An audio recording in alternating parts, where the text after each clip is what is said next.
Ildo horretan, datorren apirilaren 30ean, osasun larrialdiko adierazpena ebaluatzeko eta euskal hauteskundeen deialdia aztertzeko alderdi politikoen mahaia deitzea erabaki dut.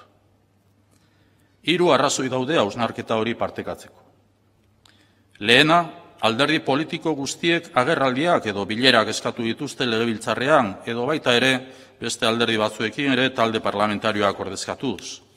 Bigarrena, osasun agintariek darabiltzaten hipotesien arabera, uztailean kutsatzeko arriskua tasarik baxuenean egon daiteke.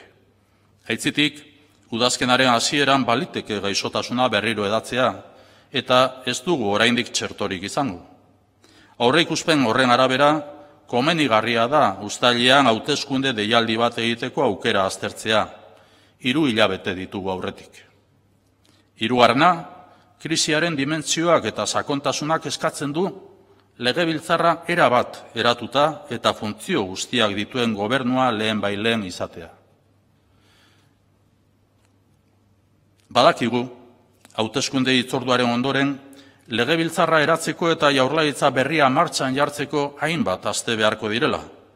Aldi hori udararekin batera eginez gero, jarduerari lehenbailehen ekiteko aukera izango litzateke.